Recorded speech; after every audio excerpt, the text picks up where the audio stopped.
आचार्य प्रवरे विजयराज महाराज के पावन चरणों में कोटि कोटि वंदन। सभी साधु संत के चरणों में कोटि कोटि वंदन।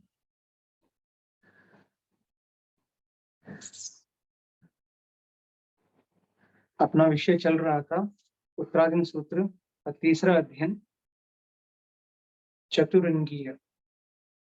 उनमें अपना 10 गाथाएं हो चुकी है, मतलब 4 दुर्लभ अंग अगर मनुष्य भाव की प्राप्ति हो जाती है तो उसके पश्चात धर्म का स्मरण करना उससे भी अधिक दुर्लभ है। फिर उसके बाद उसके ऊपर श्रद्धा, फिर उसके बाद उसके ऊपर संयम में पराक्रम यानी पुरुषार्थ करना। इन सभी चीजों के बारे में हमने लास्ट क्लास में समझा था। अभी आगे बढ़ते हैं उसी विषय पे।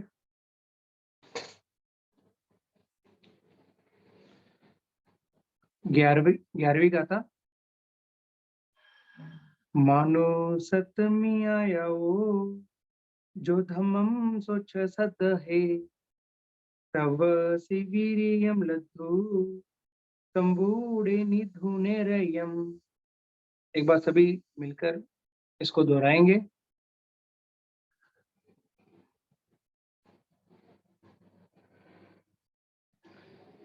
मानो सतमी आयो जो धम्मम सोच सद है, तब शिवीरियम लद्धुम तंबूड़े निधुने रयम। 11वीं गाथा है। इसका भावार्थ इस प्रकार है। मानु सप्तमी आया हो अर्थात मनुष्य भाव में आकर जो धम्म स्वच्छ श्रद्धा है, जो धर्म को स्मरण करता है एवं उस पर श्रद्धा करता है। सोच मतलब श्रवण और सदह मतलब श्रद्धा करता है। तवसी वीरियम लद्धुम जो तपस्वी संयम में पराक्रम अर्थात पुरुषार्थ भी करता है, मतलब मनुष्य भाव भी मिल चुका, श्रवण भी अच्छे से करने लगा, श्रद्धा भी पूर्ण थी और उसके बाद उसके ऊपर उसने पराक्रम करना शुरू कर अर्थात उसमें पुरुषार्थ करना शुरू कर दिया, संयम में आगे बढ़ना शुरू कर दिया। तो उसका रिजल्ट क्या होता है? संबूढ़े निधुने रयम अर्थात क्या होता है? जो उस समय वो समस्त आश्रव को, मतलब आश्रव क्या है? कर्मों के आने का रास्ता, और संवर क्या है? उस रास्ते को रोकना। तो जैसे ही संयम में वो प्रवेश होगा तब वो क्या होगा? आश्रवों को निरोध कर देगा अर्थात आश्रवों को बंद कर। फिर जो भी कर्म हो, मतलब जो कर्म उसको टच होते थे वो अभी उनको कर्म नहीं होंगे। आश्रम में पुण्य भी होता है और पाप भी होता है। अब उसके बाद संयम में पराक्रम होने के बाद केवल उनकी प्रक्रिया क्या होगी? संवर और निर्जरा में। पुण्य पुण्य को भी वो छोड़ रहा है, वो आगे क्या करेगा? संवर और निर्जरा में अपना कार्य शुरू करने लग जाएगा। संबूढ़े निधुने रयम, निधुने रयम, रयम का अर्थ है कर्म रज को सर्वथा दूर कर देता है, मतलब जो भी कर्म है उसको सर्वथा दूर करने के लिए वो भी प्रयास करना शुरू कर दिया है। डाउट हो तो बीच में पूछ लीजिएगा। आज क्लास में कोई है कि नहीं है?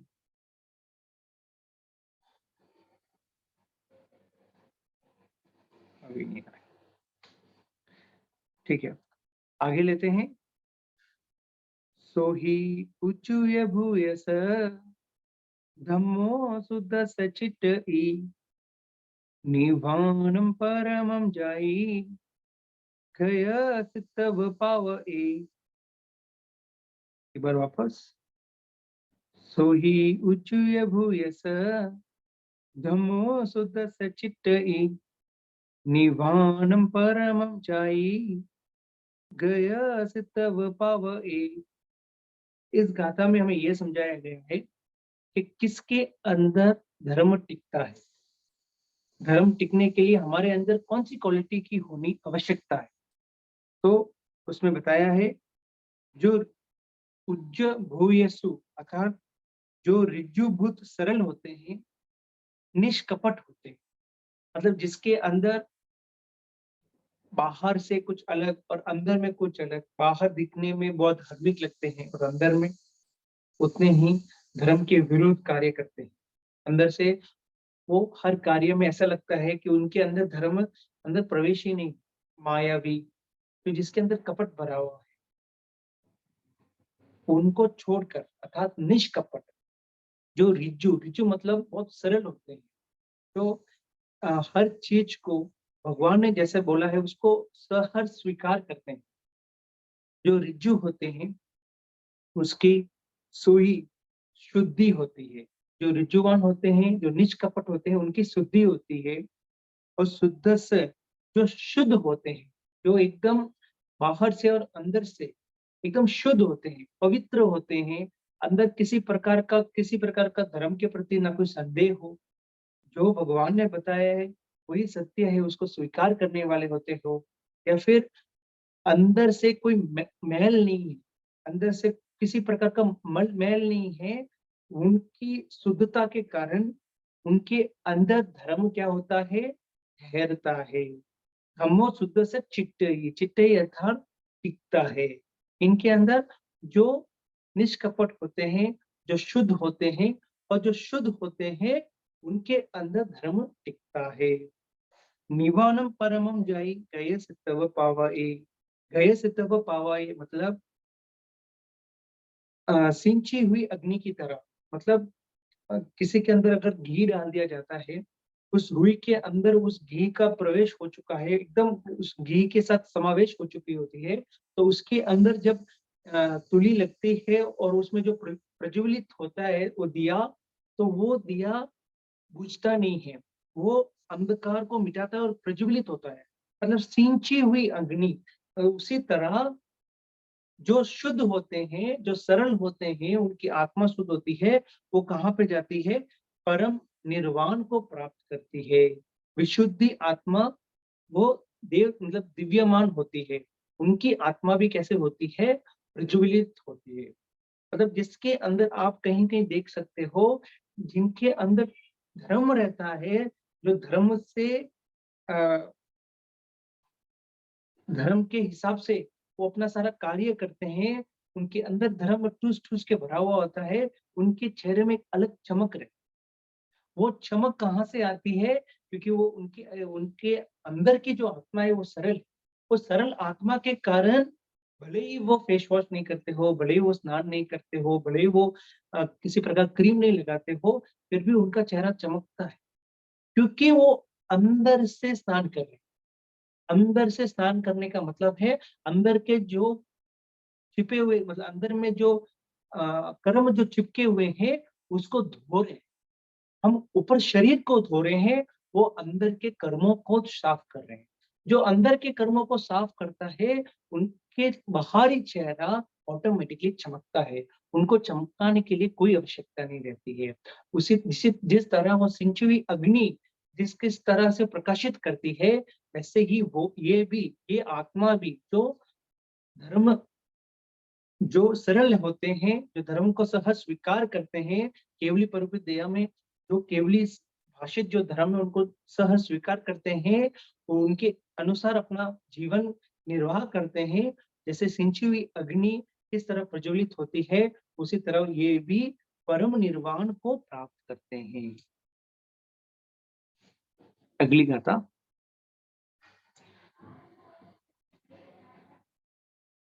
विघिंच कमुनो हेउम जसं संचिनो खन्ति पाढवं शरीरमिच्छा उडं पक्कमयि दिशम् विघिञ्च कमुनो हेउं जसं संचिनो खन्ति पाढवं शरीरमिच्छा उडं पक्कमयि दिशम्।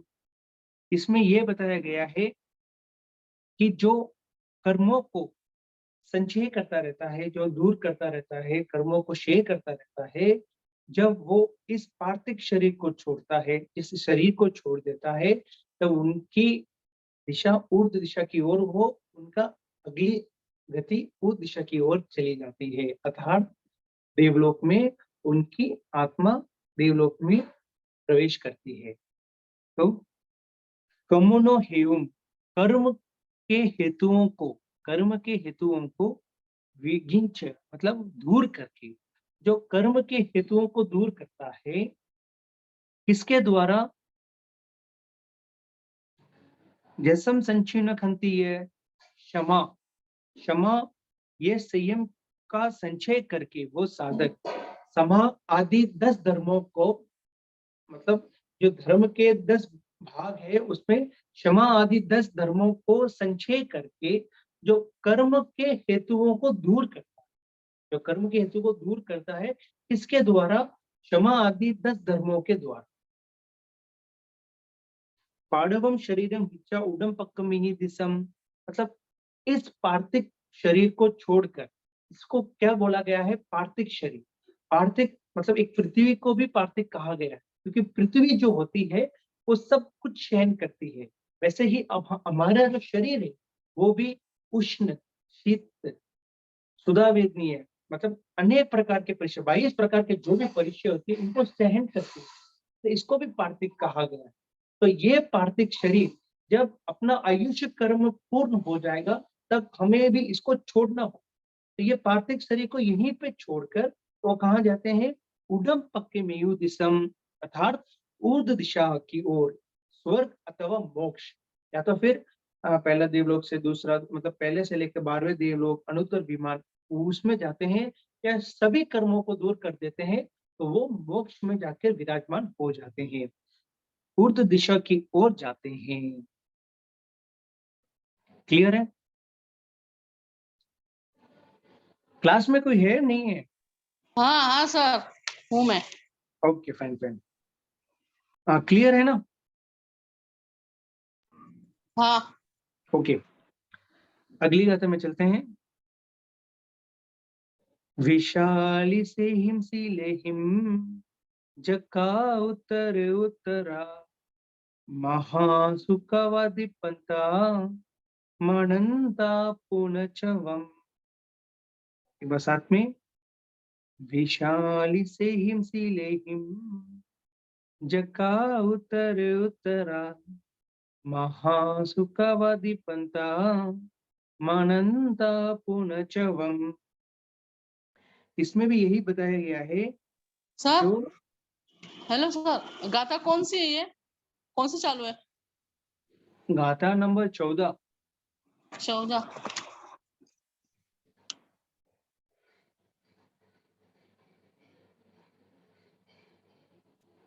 ले, विशाली से हिम सीले हिम, अर्थात अपने अध्ययन कौन सा? अध्ययन तीसरा दिन। तीसरा।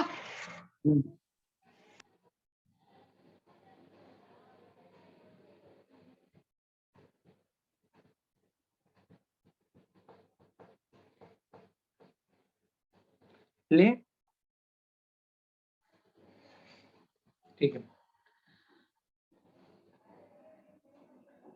विशाली से हिम सीले हिम, सीले ही मतलब शील का पालन करते हुए, तो अपने अपने चारित्रमूर्य कर्म के संयुक्षण, मतलब चारित्रमूर्य कर्म का जब क्षय होता है तब हम संयम में पराक्रम होते हैं, मतलब अपन संयम लेने के लिए सबसे पहले हमारा चारित्रमूर्य कर्म को दूर होना चाहिए। जब तक चारित्रमूर्य कर्म हमारे साथ चिपका हुआ रहता है तब तक हम संयम में ही अंगीकार कर सकते हैं। तो जैसे ये चारित्रमूर्य कर्म का संयम से विविध प्रकार से करने के बाद में वो जिस प्रकार का शील का पालन करते हैं, अपने अपने शील का पालन करते हैं, तो उससे मतलब वो किस तरह से अपना शील का पालन किया है उस प्रकार से उनकी अगली गति, तब अगली गति का ये होता है। तो जक्का उत्तर उत्तरा मतलब यक्ष देव होते हैं, यक्ष देव मतलब वैमानिक को यक्ष कहा गया है। जो भी वैमानिक देव है, 1 से 12 देव लोग, उनको वैमानिक देव में लिया गया है, मतलब उनको यक्ष भी कहा जाता है। यक्ष देव होते हैं, उत्तरा मतलब उत्तरोत्तर बढ़ते जाते हैं। तो उनकी अगर शील का पालन अच्छे से रहा, मतलब किसी का कम, किसी का ज्यादा, किसी का ज्यादा, तो जिस प्रकार से उनका शील का पालन रखा उसके हिसाब से उत्तरोत्तर उनकी गति भी, या तो मतलब जिनका शील का पालन ठीक ठीक रहा तो तीसरे देवलोक, या किसी का 5वें देवलोक होता है, किसी का 7वें, किसी का अनुत्तर विमान जाते हैं, कोई सर्व क्षय कर देता है तो मोक्ष में भी जा सकते हैं। तो उत्तरोत्तर बढ़ते जाते हैं। महासुखा व दीपंता, दीपंता मतलब वो दिव्यमान होते हैं, मतलब वो बहुत ज्यादा उनका प्रकाशित होते हैं।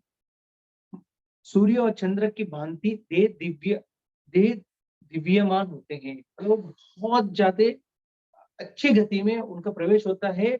और देह दिव्यमान मतलब उनको ऐसा लगता है कि वापस उनका पुण्य जन्म वापस होगा कि नहीं, क्योंकि उनकी वो वहां पर उनकी जो आयु होती है वो बहुत बड़ी होती है।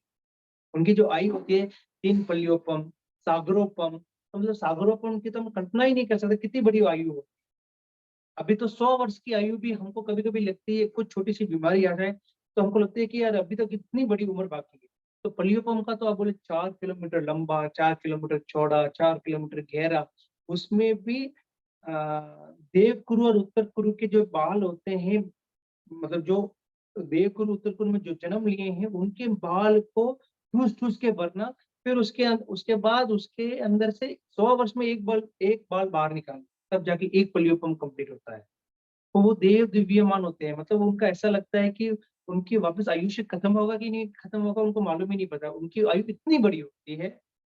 ऐसे वो मानने लग जाते हैं कि उनकी वापस स्वर्ग से पुनः क्षय नहीं होगा, वापस उनके अगला जन्म नहीं होगा, क्योंकि उनकी आयु इतनी बड़ी होती है। माननता अपूर्ण च्यवन, माननता मतलब ऐसे मानने लग जाते हैं कि वापस उनका अ, च्यवन नहीं होगा, मतलब वापस दूसरा जन्म नहीं होगा। क्यों क्यों ऐसे मानने लग जाता है, क्योंकि उनकी आयु इतनी बड़ी होती है। अगली गाथा में चलते हैं। अप्पिया देव कामानम कामरुवियुविनो उडम कप्पेसु चिट्टन्ति उवावासस्य बहु। साथ में बोलेंगे। अपि यादेव कामाणं कामारुववियुविनो ऊढं कपेषु चिट्ठन्ति पुवावाससय बहु। अप्पिय देव कामानम मतलब देव कामानम मतलब दिव्य काम भोगों के प्रति, मतलब वहां पर देवलोक में तो काम भोग के प्रति तो वो जो चाहते हैं ऐसे अपन इच्छा करते हैं उनको मिल जाता है। तो दिव्य काम भोगों के प्रति अपिया अर्पित किए हुए वे काम रूप विनो अपनी इच्छा अनुसार रूप बनाने व्यक्ति में सामर्थ होते हैं। मतलब काम भोगों को प्राप्त करने के लिए वो अपनी इच्छा अनुसार रूप को बड़ा छोटा कर सकते हैं, क्योंकि देव में और नरक में क्या शरीर होता है, वैकृत शरीर होता है।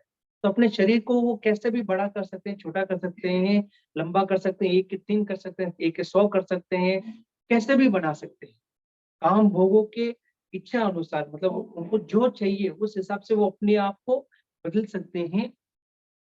उडम कपेसु चिटंती हुआ वाससैया बहु, असंख्या सैकड़ों पूर्व वर्ष तक उद काल आदि 12 देवलोक, 9 ग्रह, 5 अनुत्तर विमान में रहते हैं।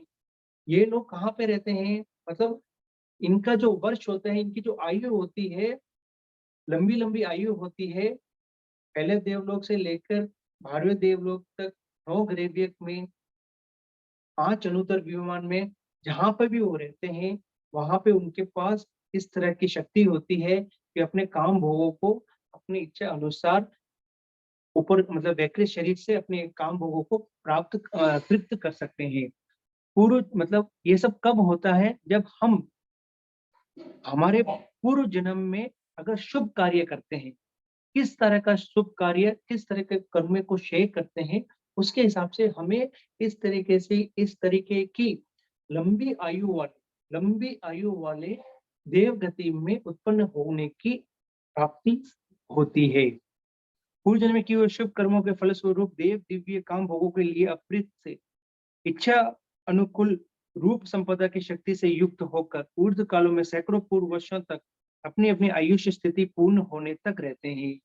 वो वहां पर उस तरह वो वहां पर उस तरह रहते हैं। कहाँ पे, एकदम सुख से रहते हैं। देव में सुख को भोगने का एक मतलब माध्यम है।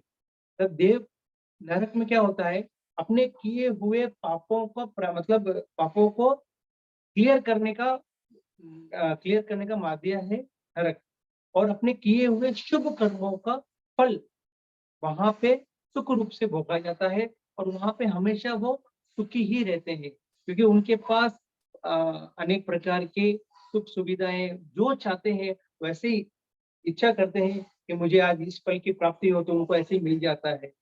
तो वो सब वहां पे लंबे वर्षों तक मतलब सैकड़ों पूर्व, यहाँ पे पूर्व दिया है, पलियोपम सागरोपम, उतने वर्षों तक वो वहां पे रह के अपने सारे सुख को अनुभव करते हैं।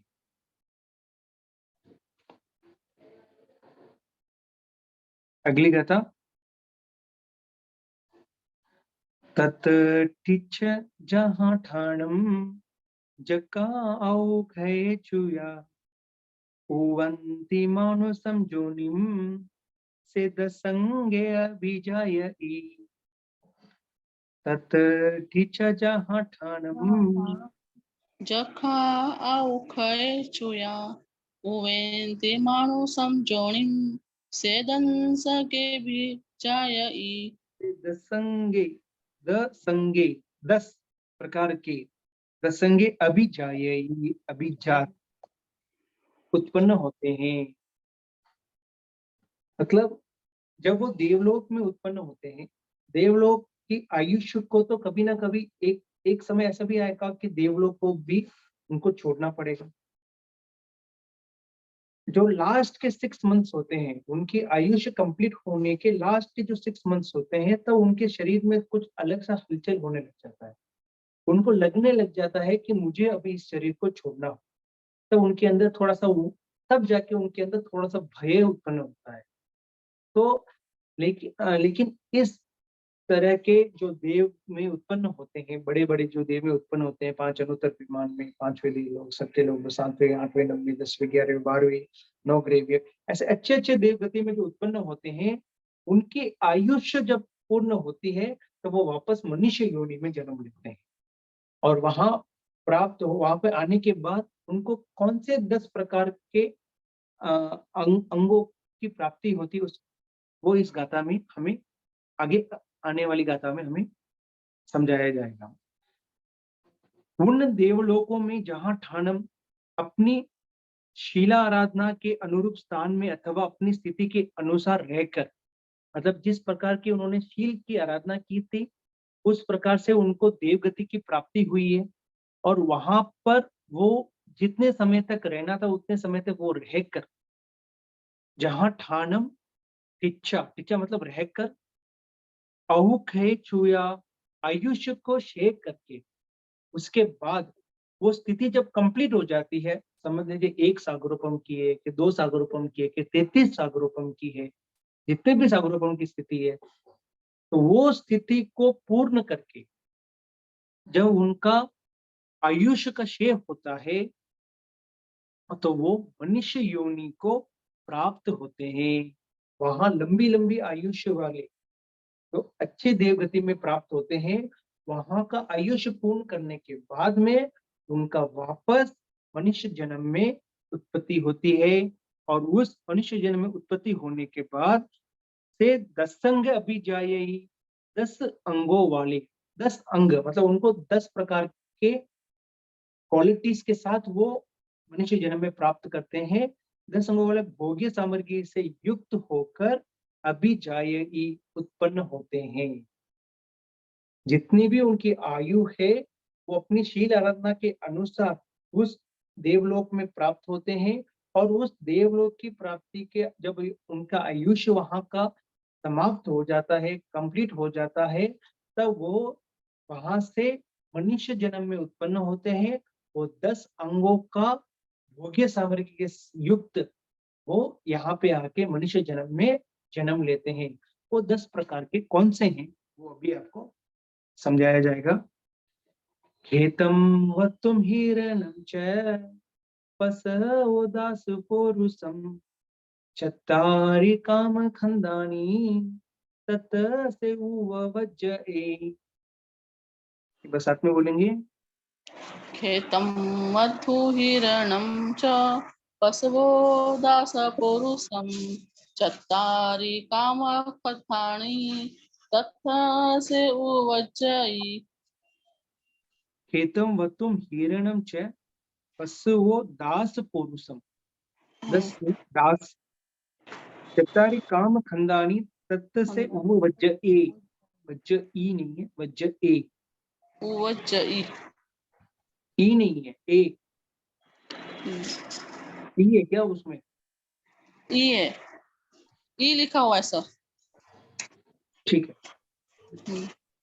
तो सबसे फर्स्ट चीज है खेतम। खेतम मतलब खेतों की भूमि, क्षेत्र, ये चारों को मिलाकर एक होगा।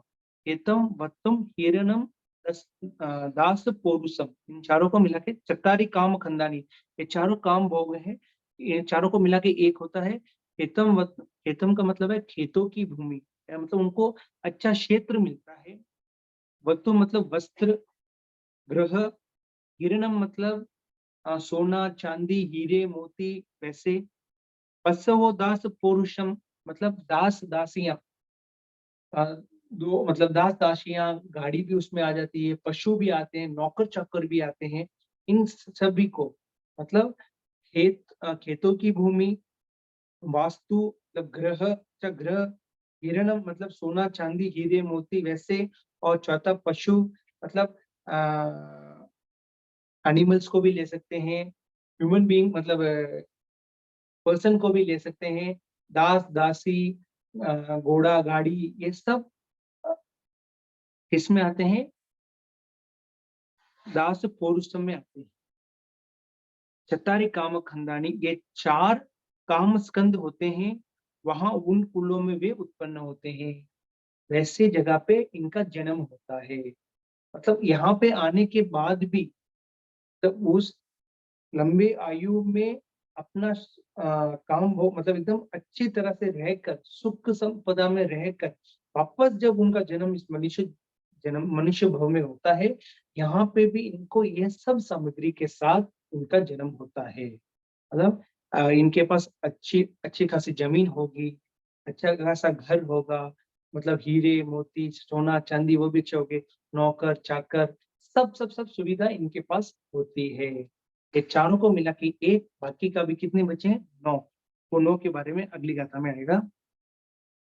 मिथवम नाइवम होई उच्चार गोये यवनवम अप्पायंके महापन्ने अभी जाए जसो बले। एक बार साथ में बोलेंगे।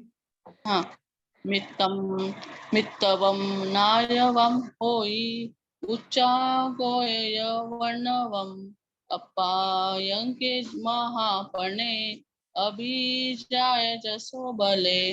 अभी जाए जसो बले।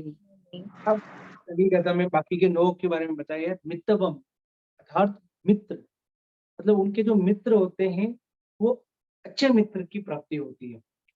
मित्र की प्राप्ति मतलब मित्र के ऊपर भी अपना भविष्य टिका हुआ है। अगर हमें सही दिशा दिखाने वाले मित्र मिल जाते हैं, धर्म में चलाने वाले मित्र मिल जाते हैं, तो हमारी दिशा बिगड़ेगी। लेकिन प्राय प्राय आजकल हमें कैसे मित्र मिलते हैं? जो हमें दुर्गति की ओर ले।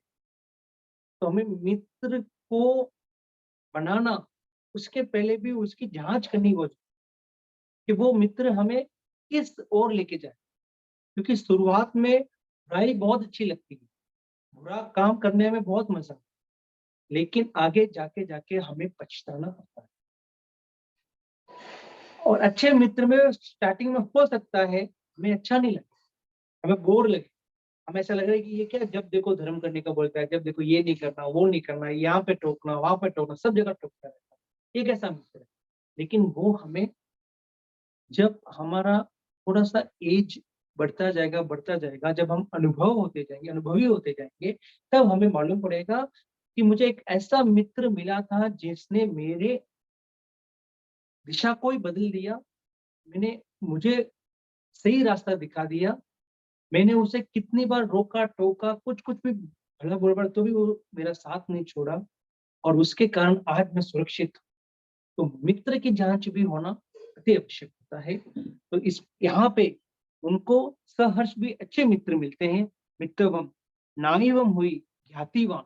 तो उनके अंदर की जो बुद्धि होती है वो बहुत सरल और अच्छी, तेज और शीघ्र समझने वाली। उच्चा गोये वन्नवम, उच्चा गोये मतलब उच्च गोत्र में उनकी जन्म होता है। उनका जो जन्म होता है वो उच्च गोत्र में होता है। वन्नवम, वन्नवम मतलब उनका जो रूप होता है वो लावण्य होता है, बहुत सुंदर होता है।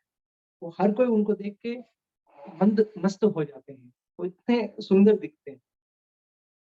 अप्पा इनके महापन्ने, अप्पा इनके मतलब निरोगी काया, मतलब उनके अंदर रोग उनको इतने जल्दी से पकड़ता नहीं, वो निरोग रहते हैं।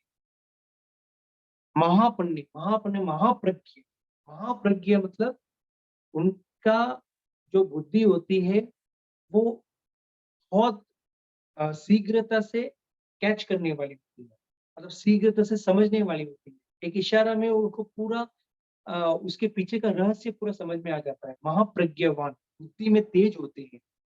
अभिजाय, अभिजाय मतलब बहुत विनयवान होते हैं, उनके अंदर विनय भी भरा हुआ रहता है। अभिजात या फिर उनको बहुत विनय मिलता है। जसो, जसो मतलब यशस्वी, उनका नाम हर जगह पे, यश कीर्ति मतलब उनका नाम हर जगह पे फैला हुआ रहता है कि भाई मतलब इनकी बुद्धि इतनी अच्छी है, उसके उसके लिए, इनके रूप लावण्य के लिए या फिर उनकी बुद्धि कौशलता के लिए, कोई भी प्रकार से उनका यश चारों तरफ फैला हुआ रहता है। बले, बले मतलब बलवान होते हैं, बहुत बलवान भी होते हैं। मतलब सबसे पहले खेतम वतुम गिरनम च दस्सु दासु पौरुषम, फिर मित्रवम, मित्र, नाइवम ख्यातिवान, उच्चा गोये उच्च गोत्र, वर्णवम अच्छा रूप होता है, अप्पा इनके मतलब निरोग होते हैं, निरोगी होते हैं, महापन्ने महाप्रज्ञावान, अभिजाय अभिजात अर्थात विनीत होते हैं, जसो, जसो मतलब यशस्वी, और लास्ट वन है भले मतलब बलवान भी होते हैं। ये 10 अंगों से युक्त, ये 10 अंगों से भोग्य युक्त सामग्री के साथ वो यहाँ पे मनुष्य जन्म में उनका जन्म लेते हैं। अच्छी गति, अच्छी शील आराधना से उनकी आत्मा अच्छे देवलोक में जाके उत्पन्न होती है, और अच्छे देवलोक में उत्पन्न होने के कारण उनकी वापस जो उनका आयुष्य वहां पे कंप्लीट होने के बाद वो मनुष्य जन्म में जहां पर भी वो उनका उत्पन्न स्थान होता है, वहां पर वो ये 10 अंगों के साथ उनका जन्म होता है।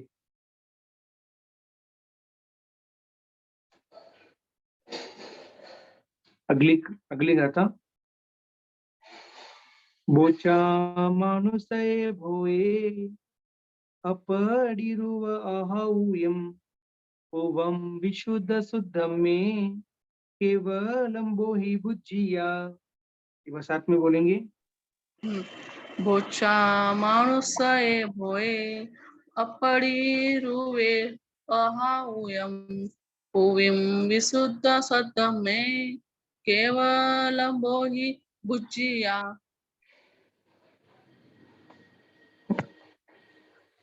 इसमें ये कहा गया है कि अहौयम आयुष्य पर्यंत, तो उनका जब मनुष्य जन्म इन 10 अंगों के साथ उनका जन्म वहां पे मनुष्य जन्म में होता है, वो आयुष्य पर्यंत मतलब उस आयुष्य में अपरिरुवे अहौयम अप्रतिरूप अनुपम मनुष्य संबंधी भोगों को भोग कर भी, मतलब जो मनुष्य संबंधी जो भोग होते हैं उनको भोगने पर भी, तो उनको भोग करते हुए भी पूर्व विशुद्ध शुद्ध में पूर्व जन्म में, मतलब उनके जो पूर्व जन्म था उन्होंने उस समय पे जो विशुद्ध शील की आराधना की थी, उन्होंने जो विशुद्ध विशुद्ध शील की आराधना की थी, मतलब उस समय में किसी प्रकार का नियाना या निधान उन सब से हटकर उन्होंने जो जो शील की आराधना की थी, मतलब शील की आराधना मतलब अपने 5 महाव्रत को सही प्रकार से पालन करना, अपनी शील की रक्षा करना,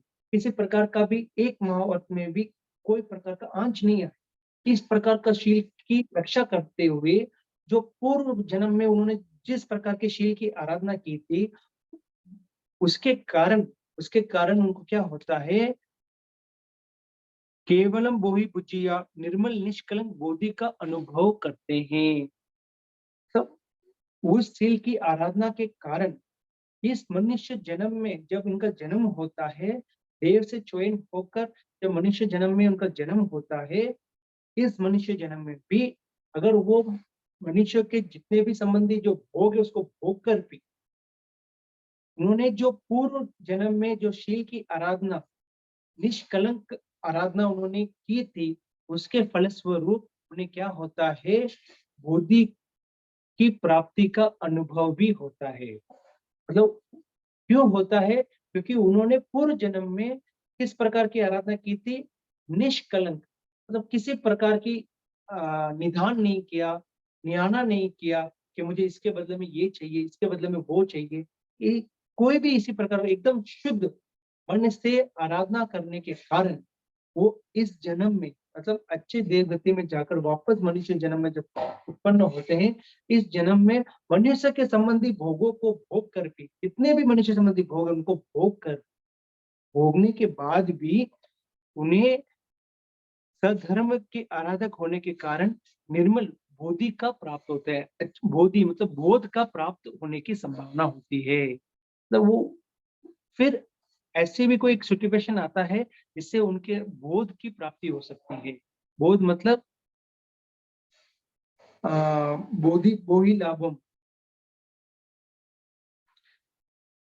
धर्म को सही प्रकार से समझ लेना, बोध हो जाना, सच सच्चे धर्म की बोध हो जाना। बस कोई एक छोटा सा इशारा ही उनको काफी है, उससे वो अपने आप को बोध को प्राप्त कर सकते हैं। तत्व की जानकारी हो सकती है उनको, मतलब क्योंकि उनकी पूर्व जन्म में इतने शुद्ध भाव से उन्होंने आराधना की थी, उसके कारण ये मनुष्य संबंधी भोग को भोग कर भी वो बोधि को प्राप्त कर सकते हैं।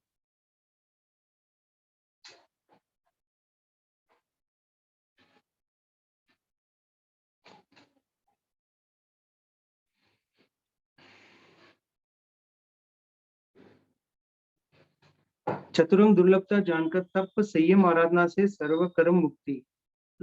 लास्ट गाता है, चहुरंगम दुर्लभम नच्चा संयमम परिवज्जिया तब सधुय कमन से सिद्धे हवै सस ए। अब लास्ट में इसकी स्थिति क्या हो, इन चार दुर्लभ अंगों को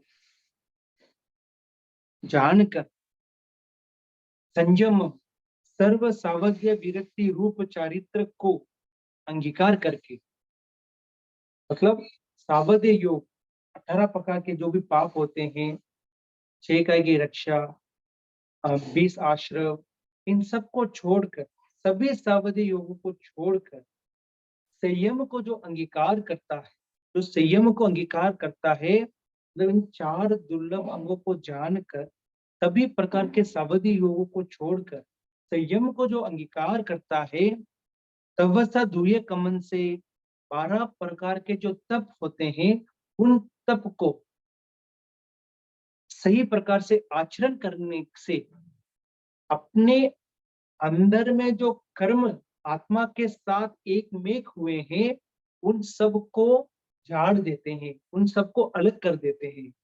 वो अलग होने के कारण वो क्या हो जाते हैं, सिद्ध बुद्ध और मुक्त हो जाते हैं। बुद्ध मतलब बोधि, बोधि का अर्थात ये भी मतलब होता है कि उनको सम्यक की प्राप्ति हो सकती है, उनको सम्यक ज्ञान सम्यक दर्शन की भी प्राप्ति हो सकती है।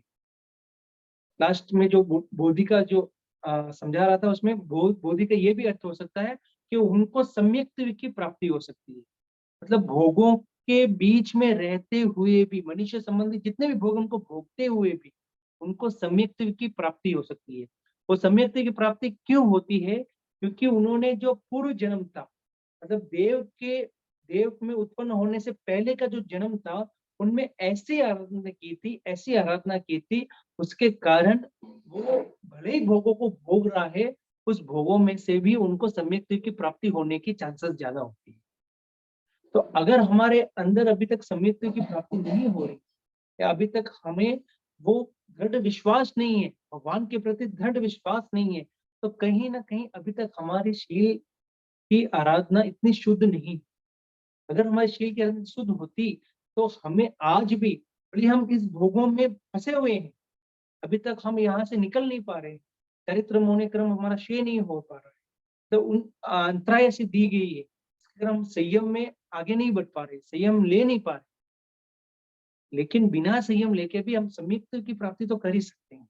तो सम्यक्त्व की प्राप्ति करने के लिए हमें सबसे फर्स्ट चीज है, किसी प्रकार का भी शंका नहीं हो, भगवान या धर्म के फल का आश्रय नहीं करना, किसी प्रकार की आकांक्षा नहीं रखना, और जो दूसरे अन्य धर्म है उसकी प्रशंसा या उसके बारे में चर्चा उसमें नहीं जाना।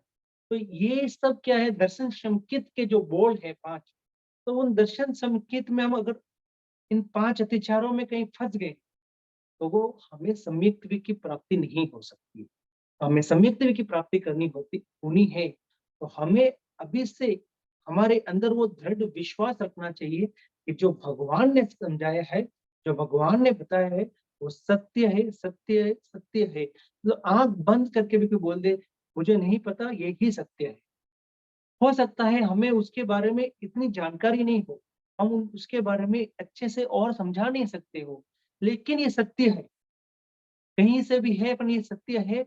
अगर ये सत्य नहीं है, तो अगर उसके अपन अंदर से चिंतन करेंगे, अंदर से अनुप्रेक्षा करेंगे, तो हमें उसका जवाब भी मिले, हमें उसका जवाब भी मिले। तो लास्ट में ये बताया गया है, चहुरंगम दुर्लभम नचा, इन 4 दुर्लभ अंग को जानकर जो सर्व सावधीय योगों को परित्याग करके संयम को अंगीकार करता है, बड़ी वज्जिया अंगीकार करता है, तवस दूय कमन से इन 12 प्रकार के तप द्वारा, 12 प्रकार के जो तप है, उनके द्वारा वो सर्वथा कर्म को क्षय कर देता है। धूय कमन से धूल-धूल कर देता है, कर्मों को क्षय कर देता है, कर्मों को हटा देता है। उसके कारण क्या होता है, वो आत्मा अपने शुद्ध स्वरूप में उत्पन्न हो जाती है, और वो कहाँ जाके विराजमान होती है, सिद्धे हवई सासरे, इसका मतलब है सिद्ध मुक्त हो जाती है, वो आत्मा सिद्ध और मुक्त को प्राप्त कर लेती है। ये हो गया अपनी तीसरा अध्ययन समाप्त। इस तीसरे अध्ययन में किसी को किसी प्रकार का कोई भी डाउट है तो आप पूछ सकते हैं। No sir.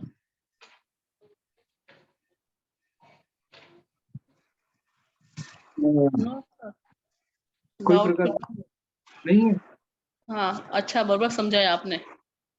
आप लोगों की बुद्धि महाप्रज्ञ लगता है, मतलब शीघ्रता से समझ जाते हैं। और ठीक है सर। ठीक है, अभी चौथा दिन शुरू भी करेंगे तो भी 1 घंटे से ज्यादा होगी नहीं, तो अगले क्लास में चौथा दिन पूरा हो जाएगा, क्योंकि बहुत छोटा है।